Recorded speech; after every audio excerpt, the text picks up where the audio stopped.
Continuing the Varieties of Religious Experience, a study in human nature by William James. We are in chapter, is it 10 or 9? 9, Conversion. One hardly needs examples, but for love, see page 179, note for fear, page 162. For remorse, see Othello after the murder. For anger, see Lear after Cordelia's first speech to him.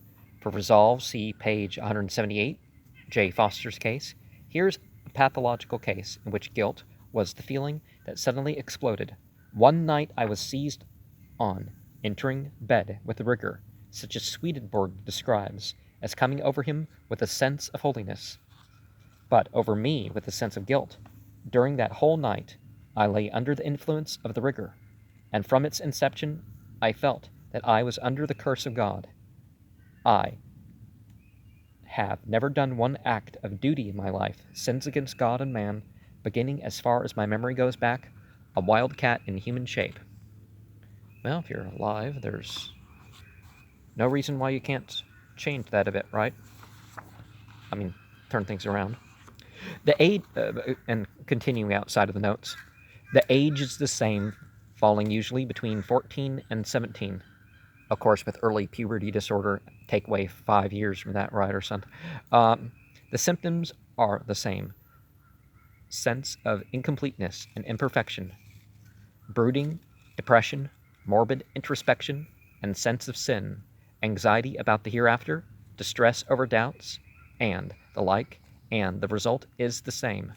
A happy relief and objectivity, as the confidence in self gets greater through the adjustment of the faculties to the wider outlook, in spontaneous religious awakening, apart from revivalistic examples, and in the ordinary storm and sense and molting time of adolescence, he also may meet with mystical experiences, astonishing the subjects by their suddenness, just as in revivalistic conversion, the analogy, in fact, is complete, and Starbuck's conclusion as to these ordinary youthful conversions would seem to be the only sound one. Conversion is in its essence a normal adolescent phenomenon, incidental to the passage from the child's small universe to the wider intellectual and spiritual life of maturity.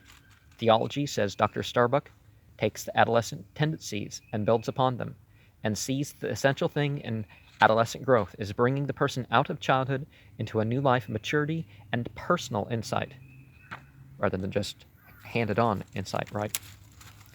It accordingly brings those means to bear which will intensify the normal tendencies. It shortens up the period of duration of storm and stress. The conversion phenomena of conviction of sin last, by this investigator's statistics, about 1/5 as long as the periods of adolescent storm and stress phenomena, of which he also got statistics, but they are very much more intense. And for me, it would have happened a lot earlier than that experience I share from the year 2000. Had I, per se, had the knowledge and exposure at an earlier age, yeah, sure, I could pass my physics exams to enter college, but I was unable to, have the knowledge about what religion was the right one, you could say. Or at least that, okay, there's all these fragments everywhere of truth, but not everything's in one package. Well, I mean, there were a bunch of elements, so I'll leave off that. Bodily accomplishment. Bodily accompaniments, loss of sleep and appetite, for example, are much more frequent in them. The essential distinction appears to be that conversion intensifies but shortens the period by bringing the person to a definite crisis. Now, I don't know if crisis was necessary for it or something, or from E.D. Starbuck's The Psychology of Religion, page 224, 226. Is that the essential distinction quote from. The conversions which Dr. Starbuck here has in mind are, of course, mainly those very commonplace persons kept true to a pre-appointed time by instruction, appeal, and example. the particular form which they affect is the result of suggestion and imitation. If they went through their growth crisis in other faiths and other countries, although the essence of the change would be the same, since it is one in the main, so inevitable its accidents would be different. In Catholic lands, for example, and in our own Episcopalian sects, no such anxiety and conviction of sin is usual in sects that encourage revivals. The sacraments being more relied on in these more strictly ecclesiastical bodies, the individual's personal acceptance of salvation needs less to be accentuated and led up to. No one understands this better. Okay, the suggestion and imitation line, this note's after that. No one understands this better than Jonathan Edwards. No one understands this better than Jonathan Edwards understood it already. Conversion narratives of the more commonplace sort must always be taken with the allowances which he suggests. A rule received and established by common consent has a very great, though to many persons an insensible influence in forming their notions of the process of their own experience. I know very well how they proceed as to this matter, for I have had frequent opportunities of observing their conduct. Very often their experience at first appears like a confused chaos, but then those parts are selected which bear the nearest resemblance to such particular steps as are insisted on, and these are dwelt upon in their thoughts, are spoken of from time to time till they grow more and more conspicuous in their view, and other parts which are neglected grow more and more obscure. Thus what they have experienced is insensibly strained, so as to bring it to an exact conformity to the scheme already established in their minds, and it becomes natural also for ministers who have to deal with those who insist upon distinctness and clearness of method to do so too. And that's the treatise on religious affections.